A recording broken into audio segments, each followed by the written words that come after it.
Hi സുഹൃത്തുക്കളെ, അപ്പോൾ ഇന്ന് നിങ്ങൾക്കൊരു സാധനം കാണിച്ചു തരാം. ഇപ്പോൾ ട്രെൻഡിങ് ആയ ഒരു സാധനം തന്നെയാണ്. ഫേസ്ബുക്കിലും ഇൻസ്റ്റഗ്രാമിലും എല്ലാത്തിലും ഇപ്പോൾ ഇത് ട്രെൻഡിങ് ആണ്. ഏകദേശം ഞാൻ പറയുമ്പോൾ തന്നെ നിങ്ങൾക്ക് മനസ്സിലായിട്ടുണ്ടാവും ഏതാ സാധനം നിന്ന്. അപ്പോൾ ആ സാധനം എന്താണെന്ന് കാണിച്ചു തരാം കേട്ടോ. അപ്പോൾ സാധനം കാണുമ്പം തന്നെ മനസ്സിലാകുന്നില്ല എന്തെന്നാണെന്ന്. സാധനത്തിൻ്റെ മുന്നിൽ ഒരാൾ ഇരിക്കുന്നുണ്ട്. ഇപ്പം തിന്നാൻ പറ്റുമോ എന്ന് വിചാരിച്ചിട്ട്. അപ്പോൾ എല്ലാവരും ഇപ്പോൾ ട്രെൻഡിങ്ങിൽ ഓടുന്ന മസ്ക ബന്നി തന്നെയാണ് നമ്മളും ട്രൈ ചെയ്തത്. അപ്പോൾ ഉണ്ടാക്കിയിട്ട് ഇങ്ങനെ വെച്ചിട്ടുണ്ട്, ഒരാളെ മുന്നിൽ ഇരുത്തിയിട്ടുണ്ട്. അയാൾ കഴിച്ചിട്ടൊന്ന് അഭിപ്രായം പറയട്ടെ. ഒന്ന് കഴിക്കുമോ നിങ്ങൾ? എങ്ങനെയുണ്ട് എന്ന് പറയണം കഴിച്ചിട്ട്.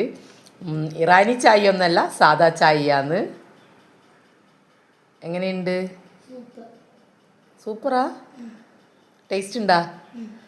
അപ്പോൾ നമ്മളാക്കും ഈ സാധനം ഇഷ്ടപ്പെട്ടിട്ടുണ്ട്. അപ്പോൾ എല്ലാവരും ട്രൈ ചെയ്യുക.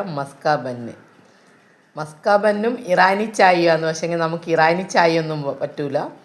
അതുകൊണ്ട് വെറും മസ്ക ബന്നും സാദാ ചായയും. അപ്പോൾ എല്ലാവരും ട്രൈ ചെയ്ത് നോക്കട്ടാ.